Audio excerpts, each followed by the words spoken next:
It's fine. All right, so moving forward to the discussion about MBA. Now, there's a lot of question that comes in. I have seen a lot of students, what's your plan? I'm planning to do an MBA. How many of you are planning to do an MBA over here? Let's just quickly, by show of hands, very quickly. All right, how many of you have gone through the syllabus of a B school?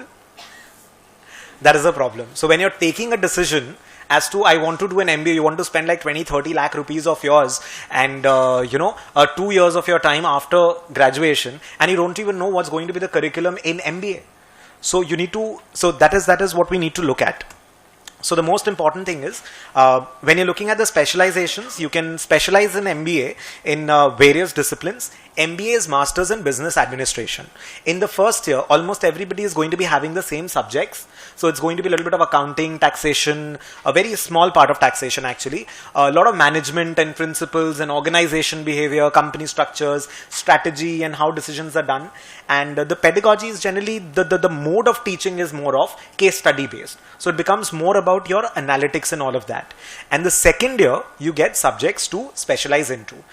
Even when you're looking at an MBA, you will not be having that much level of finance content as compared to a CFA, or that much accounts as compared to a CA, because MBA is not a course on finance. It is a course on business administration. It's a course on management, wherein you're specializing in one of the disciplines. The disciplines could be human resource, IT, finance, marketing, operations, any of those. Right.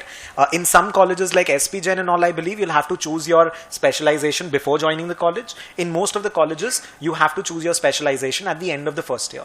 A very interesting bidding process and all those things also happen for subjects. So there are multiple options, multiple electives in the second year. Every student is given some points and all, and they have to bid for the subjects. So the subjects in more demand, you'll have to give more points, you'll have to bid higher amount in order to get those subjects. So a lot of things depend on your performance in the first year. And again, it's a very interesting process to see in a few colleges. But again, it's a course on business administration. It's only the specialization that you can choose in the second year. And even in the second year, you will have a couple of papers extra in the specialization one. Other than that, there will be a lot of common papers in other papers also. So even if I want to specialize in finance, I could be taking strategy, etc. as my papers. I'll of course take a couple of finance specialization papers as well. So it's a specialization that happens. When you're looking at the admission process, generally the exams, you have to appear for the CAT exams. There are other exams also, I'll discuss that. But normally you take your CAT exams in the month of November, 25th or 26th or so. You can take it only in the third year of your college. Once you're done with that, around the 10th of January or so, your results for CAT are out, and 8th or something like that. And then during the month of January to April, normally February and March is your interview process, which is GD, PI, written tests and all. I'll discuss that a little in detail. And then for those candidates who have been selected, they get to the GD, written test and PI. They're all happening in this month of Jan, February, March and April. So for some students, IMA and all will be doing the calls and all in the month of January itself, for those who have very good CAT scores and their profiles have been selected. For the others, the other lists and all keep on coming out in the month of February, March, wherein the interview process and all is going to happen. And then you get your admission letters, I think around the end of April or so, you will have your admissions in hand. And June end is generally when the colleges begin. Colleges commence, mid of June is generally the colleges commence. Now, when you're looking at the different exams and all, you have your CAT, ZAT, NMAT. So CAT is for all the IIMs. The moment you apply for CAT exams, the fees is very nominal, around 1900 or so, and you've applied to all the MBA colleges. To all the IIM colleges. If you want to apply to other colleges, you'll have to apply separately, but CAT scores are acceptable in most of the other colleges. ZAT is applicable for XIMB and XLRI. So when you're looking at admissions in XLRI or XIMB, you have to look at ZAT. Narsi Monji Bombay is going to be looking at NMAT scores. Symbiosis group of colleges are going to be looking at SNAP scores. IIFT has its own exam, so IIFT college is going to be looking at the IIFT scores. XGMT is also a score, an exam that is particularly for XIMB, but XIMB accepts XLRI also, so it makes sense to do that. Relatively, I would say tier 2 and tier 3 colleges would be accepting MAT and CMAT scores and all. MHCET is a particular exam for JBIMS, Jamnalal Bajaj Institute of Management Studies. So these are broadly the exams that you're looking at. And if you're looking at colleges abroad, then you're looking at the Gmat examination.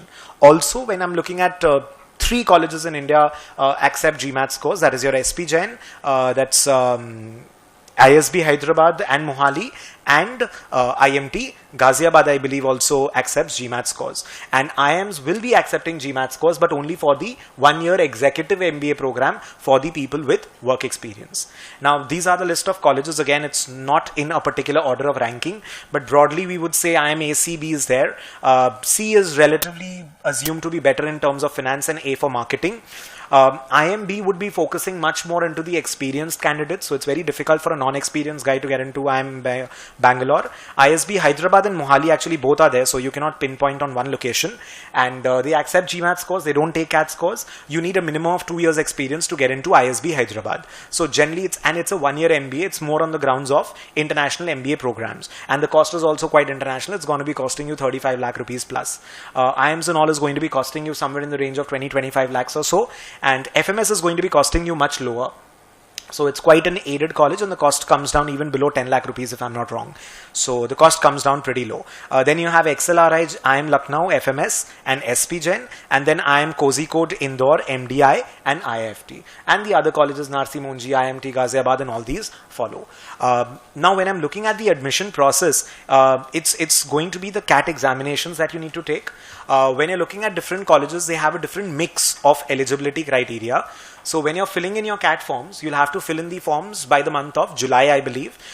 They are going to be accepting CA, CS, CMA as one of the degrees. So when you're filling in for CAT, CA, CS, CMA are the only options.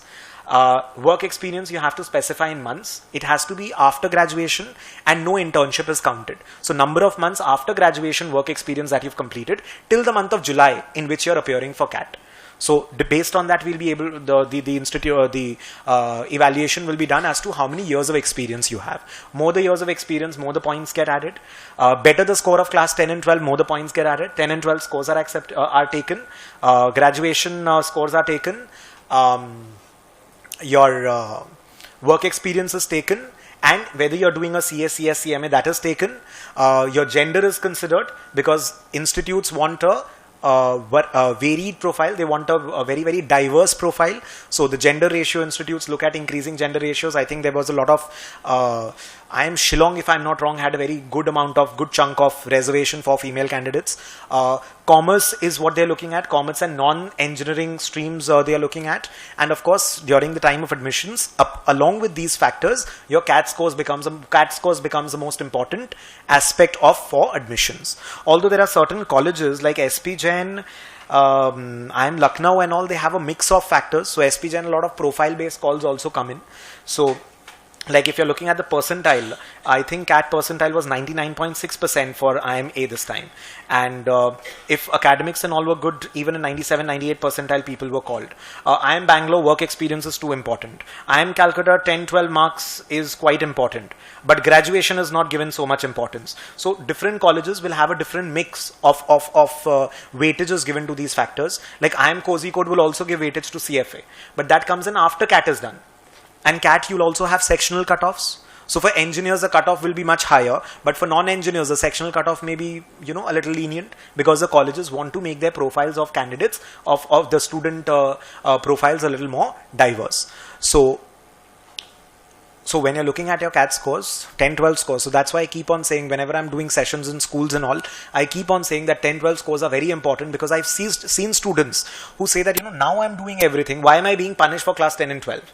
But understand, there are about 251,000 people who took CAT examinations in the year 2019. Out of which, if I take 400 average seats per college, in the top 10 universities, you'll be finding only 4,000 seats. That means the pass percentage or the admission percentage is only 1.6%. That is, I'm assuming, no Arakshan. Right? So given all that, if you're looking at the number of seats with 1.6% people getting into these colleges, you understand that you cannot compare the pass rate of a CA or a whatever XYZ designation with an MBA college. And now you will have to decide as to, am I looking at the top 10, 12 colleges, I'm looking at the top 20 colleges for admission, or I'm looking at the top 30 colleges for admission. That is something nobody else can make a choice for you. And if your 10, 12 scores are not bad, you better build your profile, you better do something else along with it, because if you don't get admission in this year, then what do you do the next year? Because I've seen people appearing for CAT, then waiting for results, then the interview process, and till that time June is gone. And then the next CAT is knocking your door. And you've not even added experience to it. So normally people take CAT examinations in the third year of their college if they plan to go immediately after after their graduation. Otherwise, after graduation, people take up jobs and study for CAT or Gmat or ZAT or one of these exams along with their jobs, so that at least the experience is adding on to it, and you're building your profile, and you're rising in your whatever field you're in. And also along with that, CA, CFA, whatever law, engineering, whatever you're doing something, because you never know when CAT is going to click. So again, people talk about luck. Of course, if I believe very firmly in this quote: the harder you work, the luckier you get. So if you're working very hard, automatically you are going to get luckier, right? So just think about it. It is going to, so more practice you've done, you're going to get a good percentile in your CAT examination. Of course, you can, it's a debatable topic. You can debate on, see, with your hard work, you can guarantee a 95 percentile, let's say. But within 95 to 99, one question up or down could determine that whether you will get the admission call or not, interview call or not. And what if you don't convert the interview? So you need to even start preparing for the interviews. And you cannot build a general knowledge or your vocabulary or your English or your skills in just 6 months of preparation for CAT. Right, you need to, what do you say? You need to build yourself in that manner. Like I've been asking this question in most of my sessions of late. How many chief ministers of the country you can name? And the maximum answers I've gotten is 3, 4 or 5. Just imagine 5 chief ministers you can name in your own country. Think about it, how many you can name in your mind. Count the number of chief ministers you can name. Your state doesn't count. Count that, it doesn't matter. Are you understanding? And you cannot start learning chief minister's name 2 months before the interview. That is something that will come as you're reading newspapers daily basis. You're connected to whatever economics news and political news is being there. So you read the same chief minister's name 5 times, 7 times, you automatically start remembering. You cannot separately remember something. And how do you know which portion or which topic or what aspect is going to be tested in the interview or the group discussion process? So you don't know that, right? So it is not going to be a 1-day process or a 2-month process, because people have seen in the third year they'll start studying, in the second year and they'll start studying for CAT examinations, and then they're going to start preparing for GDPI and all. It's not going to help that way. You need to have a very well made profile for yourself. Your profile needs to sell to the institute. Again, understand, an institute would want to take that candidate whom the institute is going to be able to place for the highest level of salary. Because the credibility of the institute, ultimately people look at the average placements. So institute wants to take those candidates whom the institute is going to be able to sell to the companies at the highest price. Pardon the language, but that is exactly what it is. An institute's credibility is going to be based on the alumni, the faculty and the placements. That is how the institute becomes credible or, climbs a higher rank. Faculty. So when we see, let's say, for example, the ex-president going and giving lectures in IIM Ahmedabad, of course that adds on to the value of the institute. When you see the kind of alumni you have, the kind of pass outs you see from these universities, so that adds on to the credibility of the institute, and the placement becomes the most important factor, which normally any student considers. Right, so you need to consider all these factors before you're opting for a B school, and always have a plan B. If CAT is not working out, your profile needs to keep on building up. Because 1.6% people are getting into the top 10 colleges, or let's say 3.2 or let's say 4% when you're looking at the top 20 colleges. So you need to be prepared on a very, very realistic basis. And experience and all matters. So when you're looking at CAT versus Gmat, if I'm talking about the CAT exams, you have 3 sections. You have your CAT, your verbal, that is your English part, your data interpretation and LRDI, basically your interpretation of graphs and common sense related questions and all. And quants is going to be your mathematics. Now English is going to be quite a bit level up. So for those people who think that, they're very cool and all that, it's not going to work. And who keep on misspelling spellings, who keep misspelling spellings, yeah. So you need to have a very good command over the language. Your English needs to be extremely good, and your quants is going to be your class 8, 9, 10, 11. Your ratio, proportion, percentages, and unitary method, and all of that. But the speed and accuracy becomes important because you have a negative marking also. for the questions you answer incorrectly. So 60 minutes you have 34 questions on verbals, you have reading comprehension, vocabulary, all those related questions. Interpretation of graphs and all those is 32 questions, and 34 questions on your quants part. When you're looking at Gmat, what's most important is your verbal and quants part, and Gmat is a little different. So when you're looking at Gmat examinations, you're looking at, if you're looking at doing an MBA abroad, then you'll be looking at taking Gmat exams. You are going to be scored out of 800 points. The way questions are turning up, so basically if you're answering, let's say, a lot of questions incorrectly, the next set of questions will be easier. If you're answering questions more correctly, then the next set of questions you get while during the paper, it's a computer-based exam, you'll get more difficult questions. So the more accurate you are, the less number of mistakes you're making, the more higher level of questions you'll be tackling, and the higher the score will be coming in. So it's a little complicated process in which they score you, but normally a score of 730 should be decent out of 800. So quants and verbal is what we need to look at, and integrated reasoning and analytical part is also there, but what's important, what your score depends on, is your verbal ability and the quantitative ability.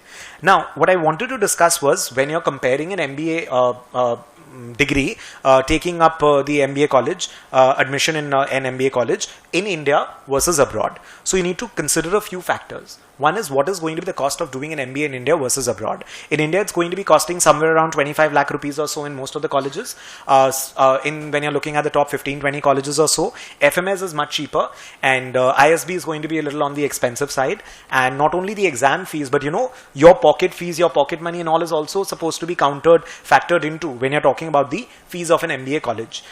It's great. Even if you cannot afford it, it doesn't matter. It's great if you get into one of the top 10, 15, whatever level benchmark you set for yourself, you can easily avail a loan and you will be able to pay back the loan, so you don't have to worry about it. But provided it is a top certain number of colleges that you're getting admission into, because you have to look at the payback period. In how much time will you be able to recover the 2 years that you're not earning? So if, say for example, you're a chartered accountant, you're already having a salary of an X amount and you need to go to an MBA. So 2 years salary compromised, growth of that salary compromised, and the amount of admission fees that you're giving, that is gone. So that is why the level of college, the benchmarking is very important, which will vary from person to person. Right? So again, everybody has to evaluate their caliber. Again, I'm not saying that anything is not doable. I've got students who've performed really bad in 10, 12, and I've seen them picking up absolutely amazingly. It's absolutely a shift from what they were and what they have become. So there's absolutely nothing impossible. So it's up to you what you evaluate yourself at. It's your evaluation. Nobody can evaluate you. You can always prove anybody wrong you should prove people wrong who undervalue you, underestimate you. So it's absolutely as per your capabilities and how much you are desperate. So you have to be desperate. At times, people take the word desperate or obsessed in a very negative connotation, but I'm obsessed with my work. I'm desperate to do something in my life, and that desperation drives me. So that's fine. If someone takes it negatively, it's fine. I would rather take it more on the passionate ground. So you have to be desperate, right? So you need to evaluate and benchmark yourself against it. When you're looking at an MBA college abroad, you'll have to look at the work experience you have, because normally the top 10, 15, 20, 25 colleges would be requiring a median work experience of at least 4 years. So more than 50% of the students who get admission have a 4 years plus experience. And the median work age of the students is around 27, 28 years. So 50% students are going to be more than the age of 27 or 28. When you're looking at the masters, it would not be requiring so much of work ex when you're looking at colleges abroad. But when you're looking at the master's MBA, you would be requiring experience when you're looking at colleges abroad. Now, a couple of things to remember when you're looking at colleges abroad is that please don't look at it's the top 10 college of Europe or top 10 college of Australia. Top 10 colleges of India, how many can you name? I'm not talking about MBA. Let's say, for example, a BCom or a BBA. How many colleges will you be able to name in top 10, which is really good or which is really popular? So the question over here is, when you're looking at the global rankings, the top 30, 35 colleges is probably going to make sense when you compare it with the amount of money you're going to spend. It could cost somewhere around 60, 70, 80 lakh rupees plus. And then even if you take a loan, you have to again evaluate whether you will be able to get a job outside in that country, because you understand the visa issues with UK, US and a lot of countries. Canada seems to be easier right now, and in Australia maybe a little bit easier. But all the countries have the rights to, prevent others from coming in and giving more to their own citizens. Every country's responsibility is to cater to their own citizens. So you cannot complain that why I am not allowed to stay in that country or work in that country. Every government's responsibility is for its own citizens. So you have to think about it when you're taking Gmat and planning to go abroad, that whether you will be able to get a job in that country or not. And why do you want to go abroad? You're going out to chill, to party, because if it's below the 35, 40 colleges or so, and when you're looking at masters and all, I know how it is. I've seen students, I've seen a good number of friends and people and everyone. So you have to take that call. At least be honest to yourself. I'm going to do something tangible, or I'm just going to it to any XYZ random college just to get a stamp that I've been to a London college or an XYZ college. So you have to at least be honest to yourself, because ultimately, people don't, it'll be a little debatable for me to talk about it, but people used to earlier say that, where have you studied from? I've studied from London, or I've studied from US or something. But that is not what matters today, because if anybody has got some sense of understanding, the first question is which college. So it is the college that matters, not the location. So at least understand the amount of money you're spending, because masters also would be costing somewhere around 40 lakh rupees plus. So at least evaluate these aspects before going to the college. So when you're looking at an MBA globally, look at the top 20, 30, 40 colleges or so. And for that, you will need an amazing profile. It's not just academics, social work, extracurriculars.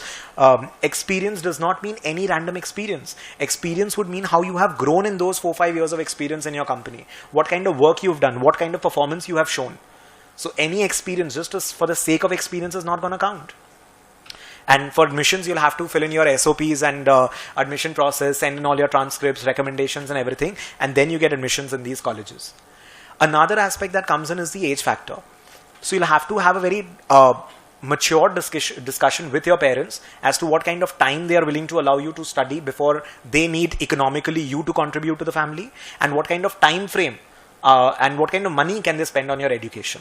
And if you take a loan, then how much time you can use to pay off that loans, and you don't have to contribute again back to your family. So these discussions, I know it seems a little odd and difficult, because we've been very privileged and everything has been taken care of, and you've never questioned these kind of things. You've never questioned about whether how to get a school fee or something.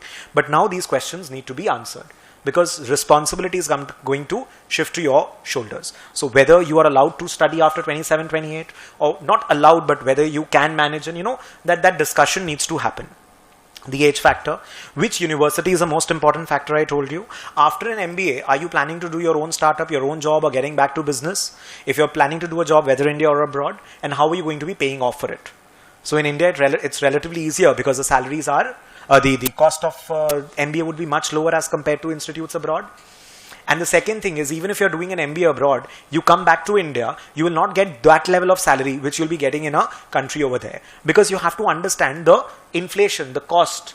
The cost of living is going to be higher, the salary will be higher. The cost of living is lower, the salary is lower. So it's not that you're going to be paid more outside and less in India. It's not that. It's about the cost of living of a place. Right? And why do you want to go abroad? So it's to chill, or you really are getting admission into a very good college, and whether you'll be getting back to India to settle, or your objective is to settle outside. A lot of students come up, I don't want to stay in India. Why? There's no answer. There are people who are looking at India as an investment hub, and you're looking at going out just for the sake of it. It may not be easy. Have you stayed earlier abroad? Have you done an internship or something abroad? And a holiday cannot be compared with staying abroad. So please figure out a lot of things. I'm not saying that life in India is better or life abroad is better. It depends from person to person. It depends from location to location, city to city. So please take a very mature discussion instead of, without putting in a lot of thought. When people say that, I want to stay outside India, I am not going to stay in India. So that's very incorrect. You need to take a very matured and thought out decision. Right? So we have a fair understanding about, MBA.